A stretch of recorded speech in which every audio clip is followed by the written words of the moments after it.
ternyata pada zaman teknologi yang sudah sangat canggih seperti ini, informasi bertebaran di mana-mana, dan tidak semua informasi itu bisa dipercaya. Di pendidikan Kristen juga sudah diterapkan gitu kan, sudah ditetapkan bahwa kita belajar bukan hanya mengenai siapa dia, kita belajar mengenai sifatnya, kita belajar mengenai pribadinya yang penuh kasih.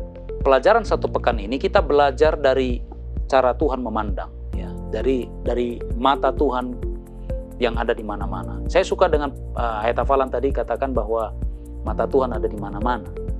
Pandangan, ya ada banyak lagi pandangan ya, tapi setidak-tidaknya ini yang ditawarkan kepada kita untuk diterima agar orang muda bisa menerima ini dengan baik sehingga itu bisa memfilter ya apa saja yang terjadi dalam kehidupan kita.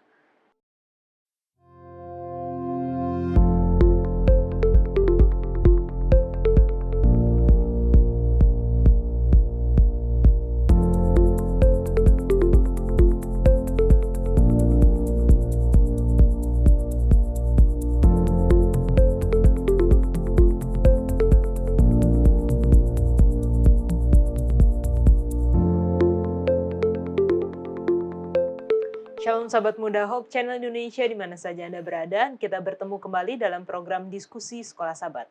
Sebuah diskusi pembelajaran Alkitab yang sepanjang triwulan keempat tahun 2020 membahas mengenai pendidikan. Dan saat ini kita sudah masuk di pelajaran keempat dengan judul Penglihatan Tuhan, Pandangan Alkitabiah. Di studio sudah hadir sahabat yang akan menemani kita berdiskusi. Seperti biasa, dia akan memperkenalkan diri, nama, dari mana, dan pertanyaan hari ini adalah seputar hoax. Ya, jadi hoax apa yang sering dibaca atau mungkin pernah percaya sama satu berita ternyata itu hoax. Ya, silakan. Shalom, nama saya Rahman Tambunan dari Jemaat Jamrut. Ini kalau ditanya soal hoax, ada sih satu yang kepikiran. Jadi ceritanya ini ada seorang remaja yang menghebohkan Indonesia, yang dibilang dia disiksa segala macam. Tapi ternyata setelah ditelusuri kebalikannya, dia yang malah menyiksa orang. Jadi kemakan, kita udah percaya udah buat dukungan, udah bagaimana, ternyata terkena hoax juga. Oke, sudah ikut ini ya, ikut bersimpati ya. Iya, ternyata bohong. Oke, plot terima twist. kasih Norman. Kita juga sudah bersama dengan narasumber kita, Pendeta Leroy Pakpahan, Gembala Jemaat Gereja Masehi Advent Hari ke-7. Shalom Pak Pendeta. Shalom. Shalom. Kalau Pak Pendeta mungkin ada hoax yang sering beredar di grup WhatsApp mungkin. Mungkin tidak hoax sebenarnya dari awal ya. Ini baru saja kami bukan di media, tapi ini langsung melalui Zoom, ya, melalui Zoom dalam ibadah. Nah, satu kali dibuat seperti biasa ya, ada permintaan doa dan segala macam ya. Saya tidak terlalu dengar apa yang disebut ya. Jadi tidak terlalu saya dengar, tapi saya mulai tebak-tebak seperti ini. Tapi karena waktu sudah tidak memungkinkan, lalu ditutup, lalu kemudian kita bubar. Lalu kemudian tengah malam, hampir malam sekali itu ada anggota kalau saya beritahukan, disebut nama itu, dia kena COVID katanya. Sepertinya begitu, gitu kan.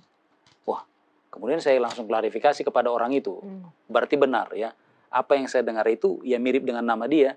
Lalu saya tanya kepada orang itu, kau kena COVID? Nah, dia tinggal di Australia ya. Lalu dia bilang, oh tidak, bukan katanya. Baru dia beritahu, saya dengar itu begini. Lalu saya tanya lagi kepada yang memberikan permintaan doa. Oh bukan, memang nama sama, tapi dari orang lain ya. Wah, kita sudah sempat khawatir. Jadi sudah susah tidur waktu itu ya. Ya gara-gara ini, karena ini adalah sahabat baik ya, yang dikenakan kena COVID. Kira-kira begitu ya. Sudah sempat percaya. Waduh, stres luar biasa. Terima kasih. Tapi ini tepat yang pendeta lakukan bahwa langsung konfirmasi ya, ke sumber berita, apakah berita itu benar atau tidak. Oke, terima kasih Pak Pendeta. Kita akan mulai diskusi kita untuk ayat hafalan dan doa akan dibawakan oleh Norman. Ayat hafalan kita terdapat dalam Amsal 15 ayat 3, mata Tuhan ada di segala tempat, mengawasi orang jahat dan orang baik. Kita sama-sama berdoa.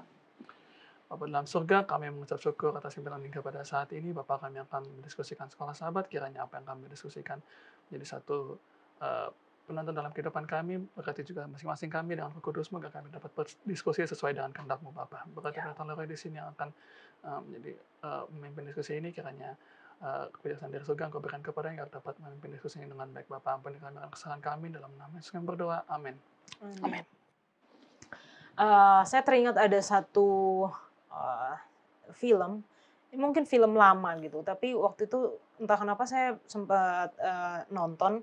Jadi ceritanya bahwa ada satu orang yang dia dari kecil, dari dia lahir, dia tinggal di satu tempat yang sebenarnya adalah satu studio yang sangat besar, tapi dia tidak tahu bahwa kehidupannya itu adalah sebuah acara, show gitu.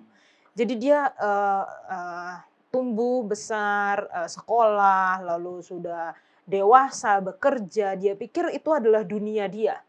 Sampai ada satu orang yang datang katakan semua ini hanya settingan.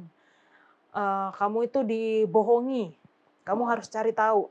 Dan dia memutuskan untuk naik kapal ke laut, dan dia menemukan ujungnya itu seperti ada tembok. Nah, ini satu cerita yang menarik, walaupun ini hanya film ya. Tapi ini satu cerita yang menarik karena dia merasa dia telah dibohongi. Dari dia kecil dia pikir ini adalah hal yang saya tahu, ini adalah hal yang benar, ini adalah dunia, ini adalah ya ini gitu. Tetapi ternyata bukan. Ternyata di luar dari apa yang dia dapat pikirkan. Nah, kadang-kadang kita pada zaman teknologi yang sudah sangat canggih seperti ini, informasi bertebaran di mana-mana. Ya. Dan tidak semua informasi itu bisa dipercaya. Ya. Kalau tadi yang pendeta Leroy lakukan itu sudah tepat gitu. Jadi kalau ada berita, oh kita harus cek dulu kebenarannya. Ya. Tapi banyak juga yang tidak melakukan itu, baca langsung percaya. Kalau mungkin di-keep untuk diri sendiri tidak apa-apa, tapi dibagikan. Karena bukan untuk satu tujuan membagikan hoax gitu, tetapi saya yakin ini benar dan ini berguna, saya mau suka untuk bagikan kepada orang lain. Ya.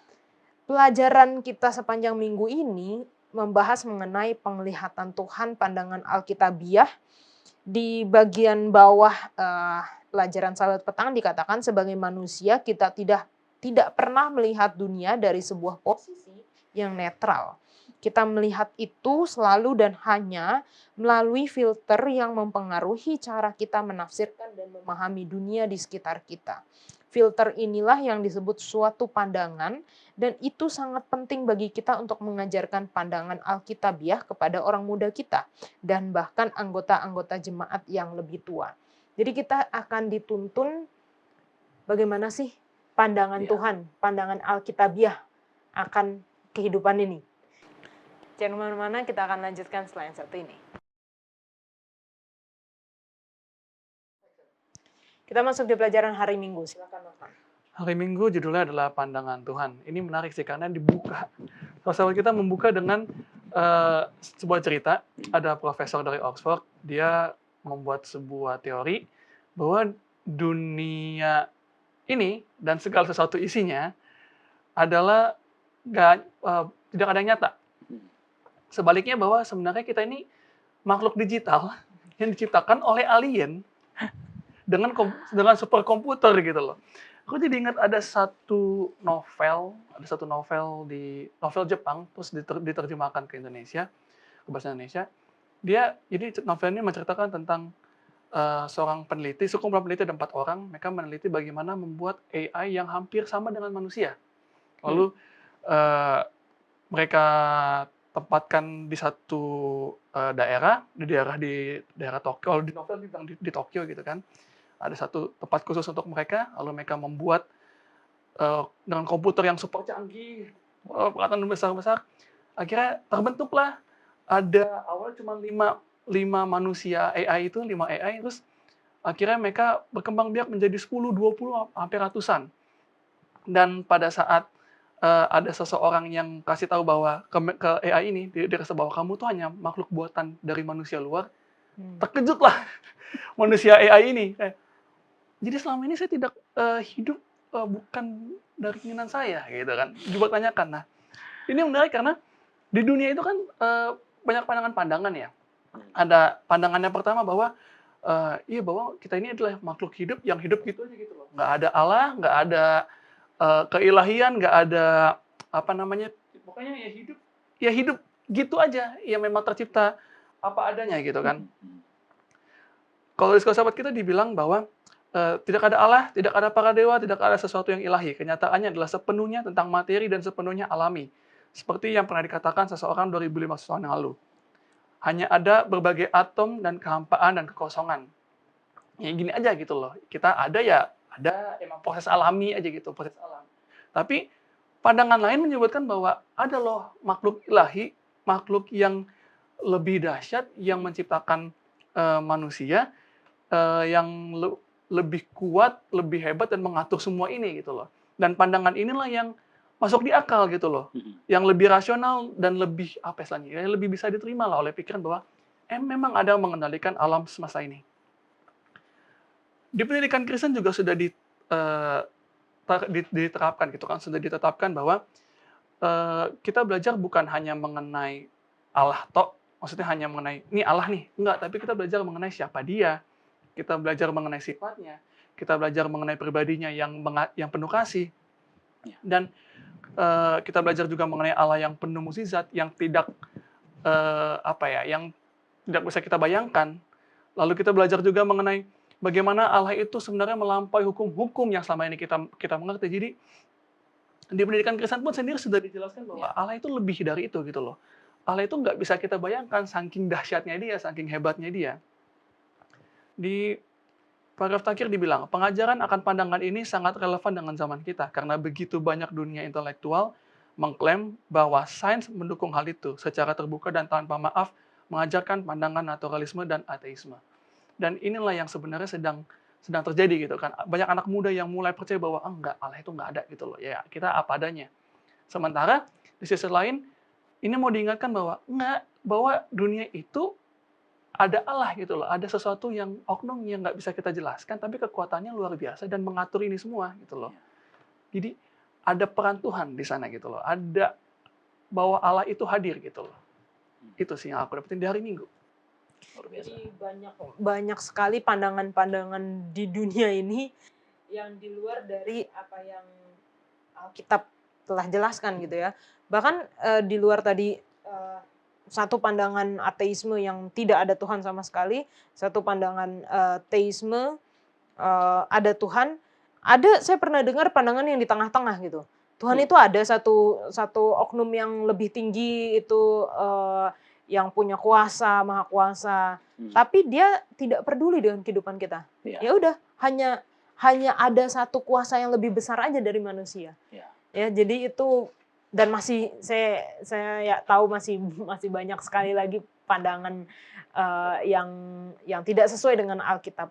Silakan pendeta tambahannya.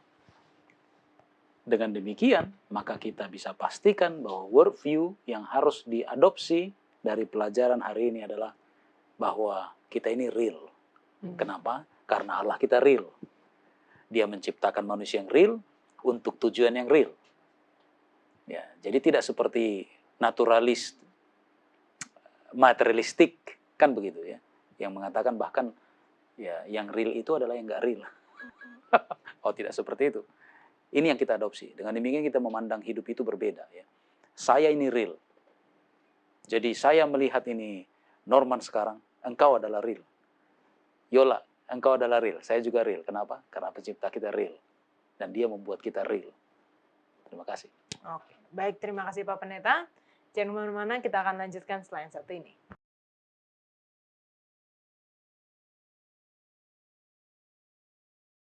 Kita masuk di pelajaran selanjutnya, pelajaran hari Senin. Kalau tadi di hari Minggu ada profesor dari Universitas Oxford.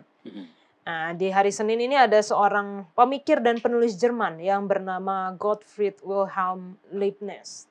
Nah, mungkin pengucapannya beda ya, saya nggak tahu gimana cara ngucapinnya. Tapi ada satu pertanyaan yang mungkin merupakan pertanyaan paling utama dan mendasar. Mengapa ada sesuatu gantinya tidak ada apa-apa? Wow. Dalam ya. Ketika Dan pesimis. ya, Dan pesimis. ketika kita kemarin di pelajaran hari Minggu belajar mengenai kita itu real gitu. Manusia ini real, bukan hanya imajinasi atau ciptaan dari makhluk luar, satu komputer besar yang canggih. Dan kita bisa melihat banyak buktinya dari kacamata ilmu pengetahuan bahkan ya. Nah, ketika sudah kita berpikir kita ini real. Lalu kita dari mana? Asalnya gitu. Oh, saya dilahirkan dari orang tua. Oh, orang tua dari mana? Dari orang tuanya. Dari mana? Nah, sampai ke awal mulanya seperti apa gitu. Ya, kita tahu mengenai teori evolusi, di mana mulanya itu hanya ada satu atom, lalu terjadi ledakan besar. Makhluk hidup yang sekarang itu adalah evolusi dari jutaan tahun. Jutaan 3 tahun 5 jam. Wah. Ada yang bikin sangat detail ya, luar biasa, supaya kelihatan sangat luar biasa. Nah, tetapi Alkitab menyatakan kepada kita bahwa bukan seperti itu mulanya. Karena Kejadian 1 ayat 1 dikatakan pada mulanya Allah menciptakan langit dan bumi. Ya. Jadi semuanya itu adalah berdasar kepada Allah adalah pencipta kita. Walaupun secara sains atau ilmu pengetahuan terkadang anak-anak itu dituntut untuk belajar yang salah bahkan ya sebenarnya ya Bapak Pendeta ya. Saya ingat kalau mungkin sekarang sudah banyak perbincangan mengenai teori evolusi bahwa ini tidak tepat dan segala macam. Tapi saya ingat dulu waktu zaman saya sekolah kita terpaksa untuk belajar satu hal yang sebenarnya salah gitu. Teori evolusi ini. Doktrin penciptaan merupakan dasar bagi setiap pendidikan Kristen. Karena apa? Karena segala sesuatu yang kita percaya sebagai orang Kristen semuanya diletakkan pada ajaran akan 6 hari penciptaan. Alkitab tidak dimulai dengan satu pernyataan tentang hari pendamaian, atau tentang hukum, atau tentang salib, atau tentang kebangkitan, atau tentang kedatangan yang kedua, tetapi mulai dengan penciptaan. Bahwa satu pernyataan bahwa Allah sebagai pencipta, dan pandangan Alkitabiah harus menekankan pentingnya doktrin penciptaan. Selain dari 6 hari penciptaan, kita sudah pernah belajar bahwa 6 hari ini ada literal, bukan simbol, bukan 1 tahun sama dengan 1 hari sama dengan 1000 tahun, tetapi literal 6 hari penciptaan dan berhubungan juga dengan hari Sabat, yaitu hari ke-7. Mengapa ini sangat penting? Mengapa hari Sabat itu penting? Karena hari Sabat mengingatkan ciptaan bahwa Allah itu adalah pencipta. Lalu ada satu yang ingin saya garis bawahi juga di pelajaran hari Senin. Evolusi, miliaran tahun kehidupan perlahan-lahan berubah tepat dan dimulai semuanya dengan secara kebetulan telah menghancurkan iman pada Alkitab untuk sesuatu yang tidak dinyatakan miliaran tahun. Sulit untuk membayangkan satu ajaran yang lebih bertentangan dengan Alkitab dan iman Kristen secara umum daripada evolusi.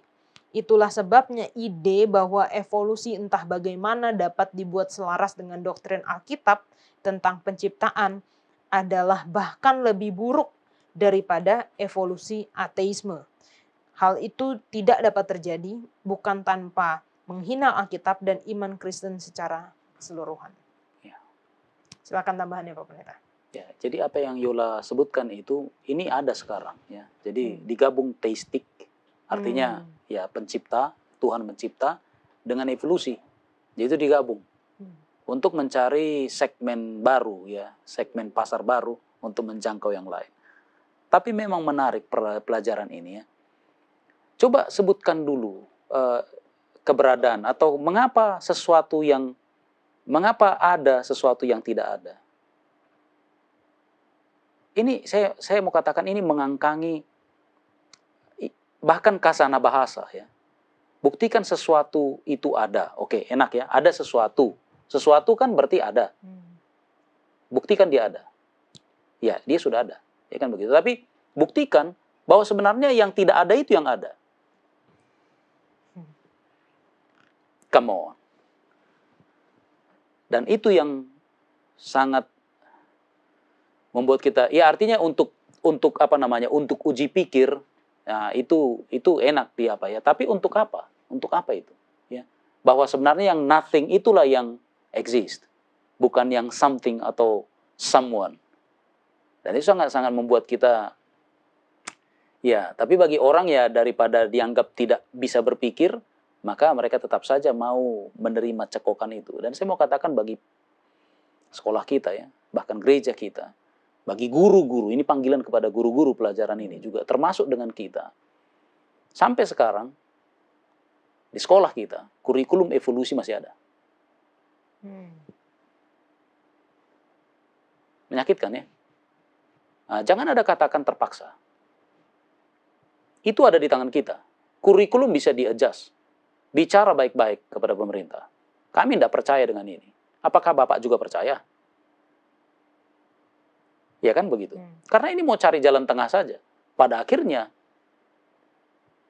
toh kita nggak percaya. Kita nggak percaya. Tapi waktu ini kita present kepada murid-murid kita, saya mau tanya, yakin kita bahwa dia akan tetap tidak percaya sama seperti kita? Mengatakannya saja sudah menunjukkan bahwa kita sebenarnya percaya. Walaupun kita bilang kita tidak percaya.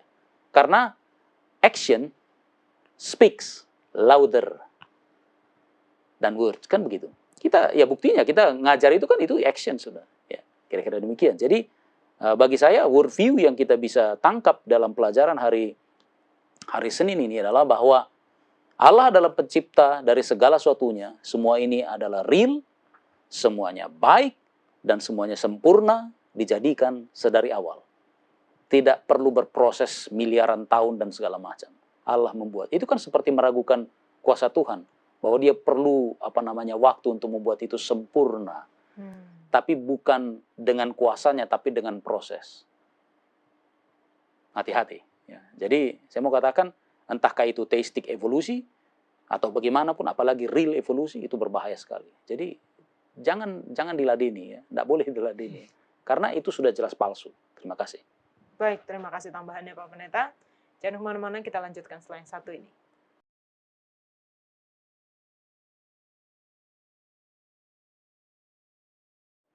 Kita lanjutkan pelajaran hari Selasa. Silakan Pak Pendeta. Sering orang mengatakan, saya netral. Saya ini netral gitu ya. Dalam arti tertentu, kita bisa terima dengan perkataan itu, saya netral. Tapi ternyata dalam pelajaran kita akhirnya mengakui bahwa dalam arti luas, itu tidak bisa diterima. Kenapa? Karena masing-masing kita punya bias. Kita bukan makhluk pertama diciptakan. Ada lingkungan, ada orang tua, ada lingkungan sahabat, ada lingkungan gereja, ada lingkungan sekolah, dan lain-lain. Ya. Itu sedikit banyaknya mempengaruhi kita. Ya. Jadi itulah sebabnya, ya kita bukan makhluk yang netral sebenarnya. Ada pandangan-pandangan yang tanpa disadari atau disadari, itu ternyata memberikan dampak kepada pemikiran kita. Nah, tapi yang paling penting sekarang adalah bagaimana agar kiranya biblical worldview, ya pandangan Alkitabiah ini yang artinya mengisi ruang berpikir kita. Ya, itulah kacamata yang kita pakai karena itu yang kita percaya. Sehingga dengan demikian setiap kali melihat sesuatu itu akan menolong kita. Apakah ini benar atau tidak? Ya, terlepas dari katakan orang, ya itu harus dibuktikan dulu, baru itu bisa dibilang benar. Ya, tapi kita harus pandang ini semuanya dengan iman. Ya, contohnya saja di dalam Kejadian 9:16 ada di situ pelangi. Ya, pelangi kan kita sudah belajar ya bagaimana pelangi terjadi. Ya, bagaimana terbentuk. Ada hujan, Lalu kemudian ada cahaya matahari yang menembusi butiran-butiran air atau kelompok butiran air sehingga memberikan bias yang katakan seperti di wajah seorang gadis ya, merona pada angkasa. Sehingga itu bisa dilihat dan ada angle tertentu di mana orang itu baru bisa melihat pelangi. Di baliknya orang nggak bisa lihat.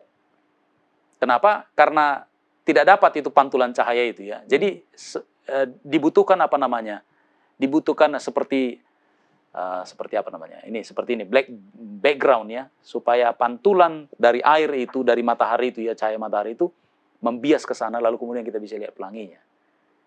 Tapi ternyata dalam worldview, bukan worldview tapi biblical worldview, ada sesuatu disebutkan di sana seperti di dalam Kejadian 9:16 itu diberitahukan bahwa pelangi itu muncul untuk mengingatkan kita kepada peristiwa air bah. Dan di mana Tuhan berkata, ini busurku, aku buat ini sebagai perjanjian. Setiap kali aku melihatnya, bahkan kau melihatnya, kau ingat bahwa aku tidak akan menurunkan air bah lagi. Wow. Tapi apakah masih dipegang oleh anak muda sekarang ini? Apalagi yang lahir tahun 2000 ke atas. Ya, pelangi kan karena hujan, refleksi dan segala macam ya. Tapi kita yang dicekoki dari awal ya, pelajaran ini kita tahu, oh pelangi-pelangi, alangkah indahmu, tapi ini adalah busur Tuhan yang menandakan bahwa, dan ini benar ya, bahwa setiap kali ada hujan, ingat itu akan berhenti, tidak terus-menerus hujan. Tuhan masih terbitkan matahari, untuk apa? Untuk mengatakan bahwa stop, ada waktunya engkau berhenti ya. Lalu kemudian apalagi yang kita bisa lihat mengenai biblical worldview ini, dia menolong kita untuk menyaring apa saja yang masuk melalui panca indera kita. Kadang tidak bisa kita buktikan. Kadang bisa kita buktikan ya, berdasarkan pemahaman-pemahaman yang lain. Lalu kemudian biblical worldview ini juga menjadi semacam template. Saya suka kerja di MS Word ya, Microsoft Word ya. Jadi waktu kita type, tapi biasanya saya gunakan template saya. Jadi tidak langsung saya ambil itu bulat-bulat dari Microsoft. Jadi saya set dia sedemikian rupa sehingga bicara tentang headings, bukan hanya headings, tapi running paragraf juga saya bisa set sedemikian rupa sehingga lebih cantik. Walaupun mungkin saya agak berantakan tulis segala macam, terset ya, bagaimana bentuknya dan ukuran dan segala macam, gampang membacanya. Seperti itu ya. Jadi worldview itu akan menolong kita untuk semacam template dari apa saja yang kita mau percaya ya. Dan kebenaran mengenai realita di mana kita hidup ini. Ya, seperti dalam Efesus 6:12 menyatakan bahwa ada roh-roh ya. Nah, seperti sekarang ini ya, banyak orang katakan ya karena kita adalah manusia yang sudah modern, kita lebih logis mungkin dibandingkan dengan zaman dulu, sehingga kemudian kita percaya begini. Tidak ada roh sebenarnya. Tapi saya mau katakan worldview biblical worldview akan menolong kita bahwa sementara kita bicara begini, ada kuasa-kuasa kegelapan yang mengganggu kita. Tapi jangan lupa ada juga kuasa apa? Kuasa yang baik menolong kita. Apakah kita merasa seperti ada bulu kuduk berdiri? Nah, itu harus dipahami. Tapi banyak orang anggap ini sebagai itu superstition. Musyrik ya, dan segala macam. Oh, enggak. Alkitab katakan dengan jelas bahwa ada penguasa-penguasa kegelapan yang beredar di udara sekarang ini. Sama seperti kuasa-kuasa yang baik ya. Ada tentang nubuatan, pernyataan yang mengatakan sesuatu akan terjadi sebelum sesuatu itu terjadi. Jauh sebelumnya disebutkan ya. Itu ada, karena ada kuasa ya, ada kuasa, ada yang maha tahu itu, maha bijak itu, yang mengatur segala sesuatunya. Dan banyak contoh yang disebutkan di sini ya. Lalu kemudian worldview yang kiranya kita bisa pelihara dari pelajaran hari Selasa ini adalah yang berlandaskan firman Allah dan yang berlawanan dengan itu harus ditolak dengan keras. Kalau itu berlandaskan firman Allah, saya terima. Tapi yang tidak, saya tolak. Kita bikin contohnya. Contoh. Pada waktu kita mengucapkan bela sungkawa, masih sering saya lihat anak-anak Tuhan, termasuk pimpinan-pimpinan gereja ya. Pendeta sudah berikan pengajaran, tapi masih ada juga menyatakan seperti misalnya bilang bela sungkawa. Tidak usah khawatir. Selama hidupnya, almarhum atau almarhumah adalah orang baik. Dia sekarang sedang berada di sisi Tuhan dengan nyaman. Atau kalau dia nakal, dalam hati berbisik, masuk neraka dia. No, firman Tuhan tidak katakan seperti itu. Tapi saya mau katakan begitu banyak kita masih tetap katakan seperti itu. Untuk menyenangkan orang, saya tahu untuk menyenangkan orang. Ya, karena memang begitulah orang berbicara. Karena kan setiap kali orang berduka kan bukan hanya orang Advent datang, ya. Dari berbagai agama kan datang juga ya. Karena biasanya orang Advent kan pemakamannya luar biasa ya. Kecuali zaman sekarang ya, terbatas. Demikian juga dengan istilah-istilah lain yang mungkin bisa kita angkat ya. Hati-hati, jangan layani yang seperti ini. Jangan membuat sesuatu hal yang keluar dari mulut kita yang bertolak belakang dengan Tuhan, ya, dengan firman Tuhan. Karena bisa saja ada orang yang menganggap itu, oh ini maksudnya begini. Dia tangkap, lalu kemudian dia menjadi pencetus itu, ya, terus-menerus. Ya. Jadi, berkata benar saja kadang-kadang kita masih bisa salah. Atau mengadopsi sesuatu yang benar saja bisa membuat kita salah. Apalagi, udah tahu kita salah, masih tetap diomongin. Jadi itulah sebabnya saya mau katakan bahwa biblical worldview yang harus diadopsi dalam hal ini, dalam pelajaran Selasa adalah katakan dan terima saja apa yang sesuai dengan firman Tuhan, yang lain tolak. Terdengar fanatik? Barangkali ya, tapi lebih baik seperti itu. Ya, daripada berbahaya nantinya. Ya, terima Ujilah kasih. segala sesuatu ya Pak Yes, Pendeta? ujilah segala sesuatu. Ya. Saya kira ini bukan fanatik ya, ini kebenaran namanya. Ya. Oke, baik, terima kasih Pak Pendeta. Jangan kemana-mana, kita akan lanjutkan setelah yang satu ini.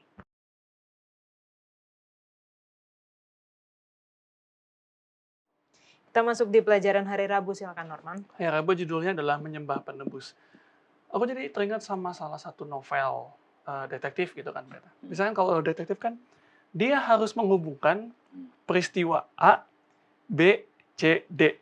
Sampai jadi keseluruhan satu cerita utuh. Koneksi. Ya, terkoneksi jadi utuh untuk menangkap siapa tersangkanya gitu loh, siapa pelakunya gitu ya. Nah, mirip dengan cerita detektif tersebut, doktrin penciptaan itu kan dia nggak muncul dengan sendirinya, tiba-tiba, glep, inilah kita punya doktrin penciptaan. Enggak. Tapi dia terikat dengan doktrin keselamatan. Dia terkoneksi, apa ya bahasa ininya ya, pokoknya ada ikatan, terikat lah, dia terikat erat dengan doktrin keselamatan atau doktrin penebusan gitu kan. Dan ini tuh penting. Kenapa penting? Karena sebagaimana pandangan dunia, di paragraf kedua, sebagaimana pandangan dunia kita, doktrin penebusan juga, dan itu berarti kita memiliki Yesus Kristus. Dan dia disalibkan dan dibangkitkan di pusat dari semua yang kita percayai. Jadi ketika Allah itu menciptakan, Allah yang telah menciptakan kita adalah Allah yang sama, maka Allah itu juga yang turun ke dunia, yang menebus kita di kayu salib, bahkan sampai istilahnya, bahkan dia mengalami penghinaan, dia mengalami banyak penolakan, tapi itu Allah yang menciptakan adalah Allah yang sama yang telah mati di kayu salib untuk menebus kita. Itu sebabnya mengapa tadi dikatakan di awal di sahabat kita bahwa doktrin penciptaan dengan doktrin penebusan itu terikat, sangat terikat. Kenapa ini terikat? Ya karena kalau seandainya tidak ada doktrin penebusan, ya ujungnya kita manusia yang istilahnya ya, bangun tidur, makan, terus beraktivitas, begitu terus sampai ketika mati ya udah mati gitu aja gitu loh. Tidak ada janji keselamatan, tidak ada keselamatan gitu kan. Di paragraf terakhir, karena alasan ini, Kristus yang telah disalibkan harus tetap menjadi yang terkemuka dan pusat dari semua yang kita ajarkan. Satu ajaran yang pada kenyataannya harus mencakup kedatangan kedua sebagaimana kedatangan Kristus yang pertama. Inilah mengapa dua doktrin ini terikat, dan inilah mengapa ketika kita beribadah, ya pusatnya adalah Kristus. Yes. Kristus yang telah menyelamatkan kita, yang telah menciptakan kita, dan dia juga yang telah memberikan pengharapan kepada kita. Kalau di salah satu sih dibilang ibadah itu harus menjadi respon yang alami. Jadi respon yang alami bagaimana respon kita, oh inilah kita sudah diciptakan, kita juga sudah diselamatkan ya. Respon kita adalah itulah ibadah kita kepada Tuhan. Seperti itu. Amazing. Ya. Silakan Bapak Pendeta. Oh. Saya terkagum-kagum dengan pengajaran ini, luar biasa ya. Yang jelas, dia pencipta kita, dia penebus kita. Dengan demikian, worldview, kenapa selalu worldview saya bilang ya? Pandangan Alkitabiah, Yang kita harus terima dalam hati kita, dalam hidup kita adalah kita menyembah bukan saja pencipta, tapi dia penebus. Dia mencipta ulang kita dalam keselamatan. Dan dia akan kembali. Dia sudah datang, kali pertama. Kali kedua dia mau datang. Kita tunggu dia, kan begitu. Itu akan menolong kita ya. Jadi apapun yang segala macam yang kita dengar di sekeliling kita, jangan pernah lupa, saya menyembah siapa, dia sudah pernah datang ke dunia ini. Dia sudah mati bagi saya, bagi kita semuanya, bahkan pada waktu kita masih berdosa. Jadi bagi orang yang mengatakan, saya enggak cocok, kenapa saya masih berdosa? Ya, Yesus mati waktu kita berdosa. Tapi izinkan dia berkarya ya, karena dia bukan saja pencipta, dia juga penebus. Kalau pencipta barangkali oke, dijadikan begitu, tapi kemudian jatuh. Terus bagaimana? Oh, enggak, dia tidak biarkan, dia buat lagi ulang untuk sempurna dan menikmati kehidupan yang bahagia selamanya. Ya, Kalau mengikuti pelajaran kita saat ini, kayak ini kan harus logika banget, harus ada bukti gitu. Dan banyak orang nggak percaya dengan penebusan atau dengan Yesus disalib itu karena ini nggak ada buktinya, atau ini bukan Yesus ini yang disalib gitu. Ada yang bilang seperti itu kan, Pak Pendeta. Gimana menjelaskannya tentang hal ini gitu, doktrin penebusan ini? Jangan pernah lupa bahwa ada catatan-catatan tertentu ya, ini kita sebut namanya dengan extra biblical accounts, artinya di luar Alkitab, yang menyatakan bahwa eksistensi Yesus ada. Ada bahkan surat kepada kepada kaisar dari seorang yang menyatakan bahwa itu ada orang itu yang menyebabkan chaos di Palestina pada ketika itu dan begini dan begitu. Tapi dia orang baik ya, walaupun ada semacam misspelling ya bahasa itu dalam tulisan. Tapi kita tahu itu maksudnya dia ya. Dengan demikian ada banyak bukti sebenarnya. Hanya sekali lagi begini, bagi orang yang tetap tak percaya, agnostik, apalagi ateis, apapun bukti, pasti dia tetap akan tidak percaya.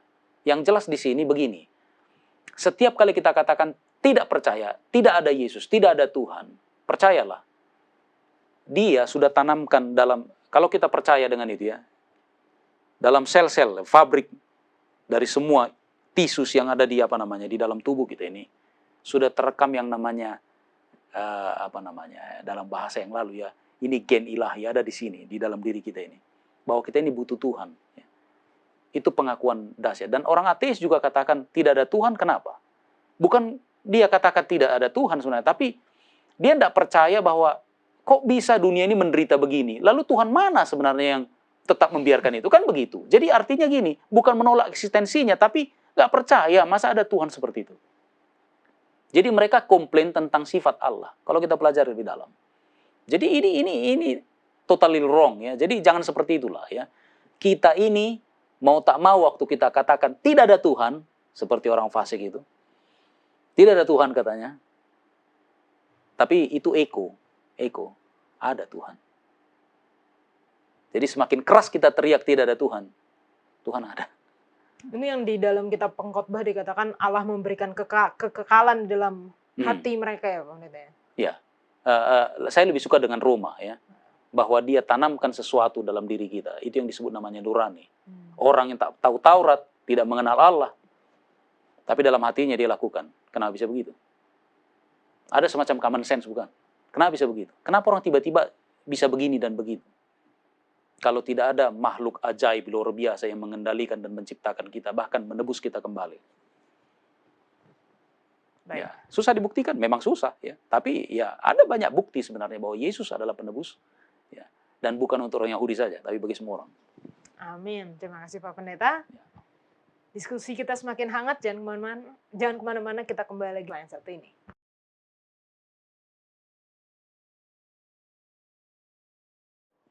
Kita masuk di pelajaran hari Kamis, judulnya adalah hukum Allah. Nah, hukum Allah ini tidak bisa dipisahkan ketika kita berbicara mengenai Allah pencipta dan Allah penebus. Karena apa yang ditebus? Yaitu ya yang diciptakan ini melanggar hukum, harus ditebus. Jadi kalau tadi Norman bilang ada koneksi, ada benang merahnya adalah hukum Allah. Eh, ini di pelajaran-pelajaran kita sepanjang minggu ini banyak cerita-cerita yang menarik ya.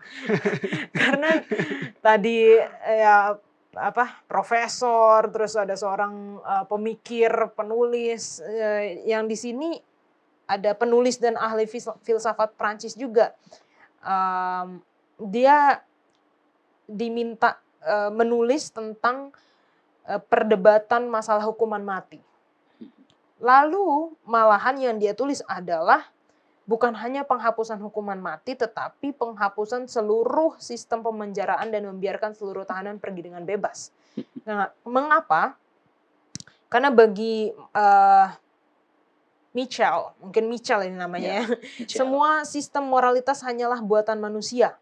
Gagasan manusia yang ditaruh dan diberlakukan oleh mereka yang memiliki kekuasaan untuk mengendalikan orang banyak. Karenanya aturan-aturan moral ini tidak memiliki legitimasi yang sesungguhnya. Dan kadang-kadang kalau misalnya kita membaca hal-hal yang seperti ini, kita bisa berpikir, iya juga ya gitu ya. Ini karena cerita-cerita di dalam pelajaran-pelajaran kita, saya jadi berpikir 2 kali, iya juga ya gitu. Ya manusia membuat peraturan atau membuat hukum itu berdasarkan pandangan masing-masing gitu, moralitas sendiri-sendiri. Dan bahkan Musa juga mengingatkan hal ini di dalam Ulangan 12 ayat 8. Janganlah kamu melakukan apapun yang kita lakukan di sini sekarang, yakni masing-masing berbuat segala sesuatu yang dipandang benar. Jadi benarnya saya belum tentu benarnya Norman. Benarnya Norman belum tentu benarnya Pak Pendeta gitu ya. Namun jika kita tidak seharusnya melakukan apa yang benar di mata kita sendiri, yaitu diri kita tidaklah benar, suci, dan cukup objektif untuk mengetahui apa yang benar secara moral, lalu bagaimanakah kita tahu apa yang harus kita lakukan? Jawabannya tentu saja bahwa Tuhan yang menciptakan kita juga memberi kita aturan moral untuk dijalani. Mungkin mata kita tidak bisa membuat itu benar, tetapi Tuhan selalu melakukannya. Saya ingat pelajaran minggu lalu ada super law ya, Pak Pendeta ya. Bahwa ada hukum Tuhan itu ya itu tidak bisa salah, itu adalah karakternya. Ya, itulah super law itu. Dan tadi bagaimana hukum yang adalah koneksi atau benang merah antara doktrin penciptaan dengan doktrin penebusan. Silakan tambahannya Pak Pendeta. Di Penuntun Guru ada dibuat semacam analogi ya. Ada seorang yang muda, katakan 17 tahun, dia mau menikmati hidup. Bagaimana caranya? Salah satu cara yang terpikir adalah menikahi wanita yang lebih tua dari dia, yang kaya raya. Lalu setelah menikah, dalam rencananya, ini rancangan ya, ini namanya first degree murder, karena perencanaannya. Nanti kemudian dia bunuh ini. Wanita kaya ini, dia mungkin kena sentence mungkin sekitar ya 10-15 tahun. Pembunuh berencana, ya degree 1. Dia keluar umur berapa? Katakan 15 tahun. Dia umur 17 tahun. Ya 32. Katakan 35. Dia masih bisa menikmati hidup kan? Kaya raya. Kaya raya.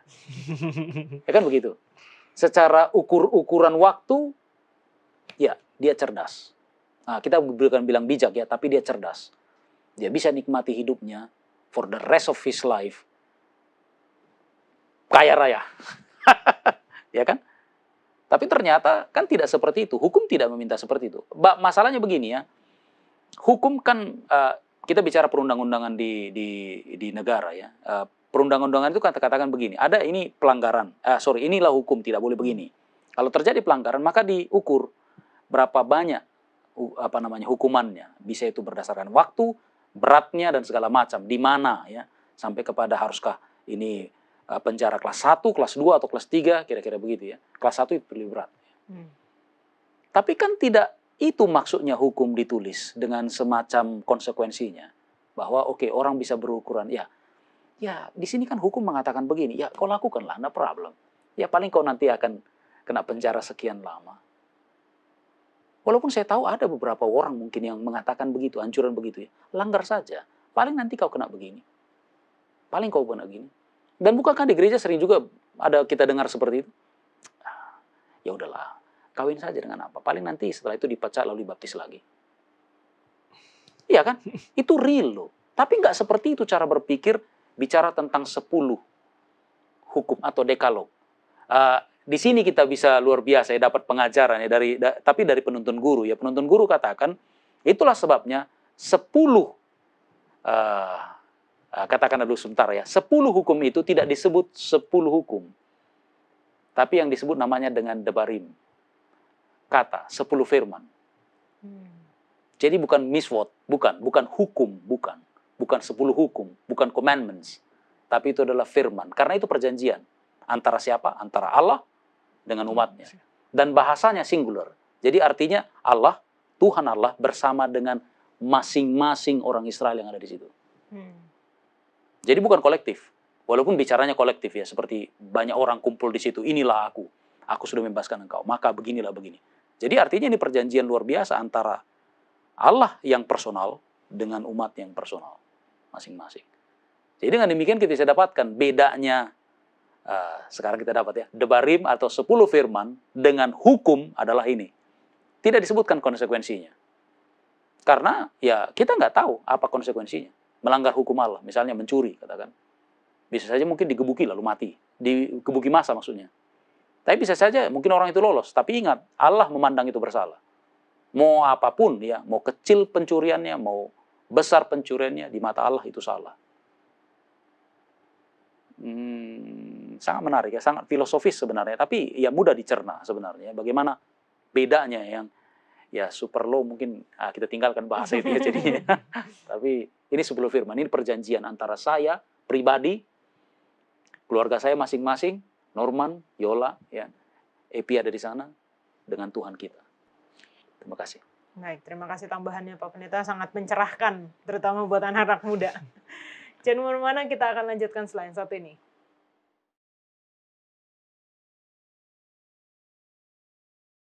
Kita sudah masuk di hari Jumat pendalaman dan kesimpulan, silakan Pak Pendeta.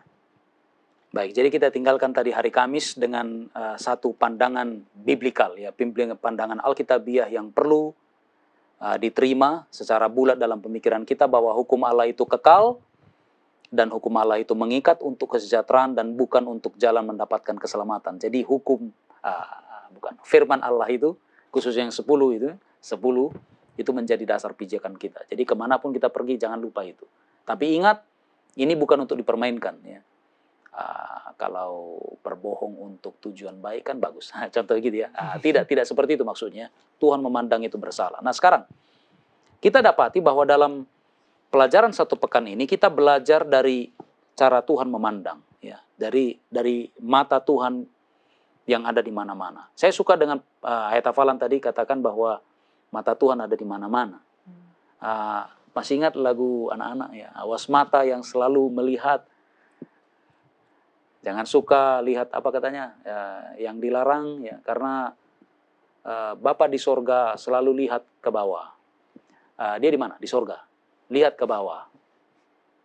Dalam bahasa orang ada selalu titik buta manusia. Sama seperti seorang guru yang mengawasi ujian, lirikan dia ke sana. Ketika dia memandang ke sana ekstrim begitu ya, ekor matanya tidak tangkap apa yang terjadi di sana, bukan?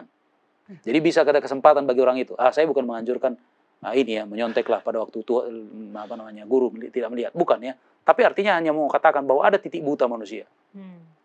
Tapi ayat hafalan kita ini, sadar atau tidak, ini menyatakan sesuatu yang berbeda.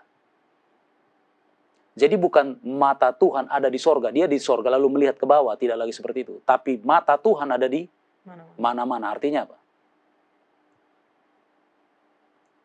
Itu seperti di mall, ditanam CCTV di mana-mana, segala sudut disorot, di mana saja. Sehingga tidak ada titik buta. Tapi itu memberikan pengajaran kepada kita, bukan Allah itu mata semua, bukan. Tuhan itu mata semua di mana-mana begitu, ada matanya di sini. Bukan, tapi dia maha hadir. Dia ada di situ. Jadi bukan lagi bicara tentang, kan saya nggak tahu ya apakah kita punya pengalaman. Saya ya karena dididik sedemikian rupa, jadi masih ada childish thinking, childish mind ya dalam hidup saya, bahwa kira-kira Tuhan dia enggak gitu. Jangan seperti itu lagi. Kita harus katakan Allah ada di sini, Tuhan ada di sini. Dia lihat saya. Dia ada di sini, jangan main gitu kan. Nah, itu akan mengubah cara berpikir kita atau cara kita bertindak ya. Jadi yang jelas kita jangan sampai salah paham ya, atau paham yang salah ya, kata Pak Ucok Panggabean ya. Ini hati-hati ya, karena pandangan yang keliru itu akan membuat kita bisa bertindak keliru ya. Jadi dari hari ke hari ya, dari hari Minggu sampai hari Kamis ada worldview yang harus diterima, karena itu Alkitabiah. Ya, seperti mungkin saya coba sebutkan satu persatu seperti yang kita sudah bahas satu persatu ya, dari hari Minggu ya. Seperti di hari Minggu katakan bahwa kita ini manusia yang nyata karena Allah kita nyata, membuat kita nyata untuk tujuan yang nyata. Apakah itu komitmen kita, apakah hubungan kita dengan Dia, itu nyata semuanya ya. Kemudian apalagi yang lain? Allah itu adalah pencipta dari segala sesuatu. Ini bukan suatu proses yang lambat laun barangkali ya. Kita diciptakan tidak terlalu sempurna, tapi kemudian dalam proses menjadi sempurna. Oh, tidak seperti itu. Dia ciptakan semuanya sempurna dari sejak awal dan sempurna. Apalagi yang kita bisa dapat? Worldview yang lain, bahwa haruslah berlandaskan firman Allah. Yang berlawanan dengan itu, tolak. Fanatik? Mungkin. Tapi itu perlu ya, demi keselamatan jiwa kita. Apalagi yang lain? Bahwa kita menyembah Yesus Kristus, Dia yang adalah Tuhan pencipta, tapi Dia juga adalah penebus kita. Dan Dia akan datang untuk kita. Lalu yang terakhir, bahwa hukum Allah itu kekal. Jadi bukan settingan mungkin untuk sekarang saja, atau mungkin untuk orang Yahudi saja, atau bagaimana. Tidak. Itu kekal, dan itu untuk mengikat kita, untuk kesejahteraan bagi kita masing-masing. Jadi ya, ini pandangan. Ya, ada banyak lagi pandangan ya, tapi setidak-tidaknya ini yang ditawarkan kepada kita untuk diterima agar orang muda bisa menerima ini dengan baik, sehingga itu bisa memfilter ya apa saja yang terjadi dalam kehidupan kita. Amin. Amin. Terima kasih Pak Pendeta dan juga Norman sudah berdiskusi bersama-sama dengan kita. You are what you eat. Berlaku juga untuk pikiran kita. Apa yang kita masukkan di dalam pikiran Ya. akan menjadi siapa kita. Apakah kita memasukkan pandangan Alkitabiah dalam pikiran kita, atau pandangan dunia yang banyak menyesatkan. Kita akan bertemu di pelajaran selanjutnya. Tuhan Yesus memberkati.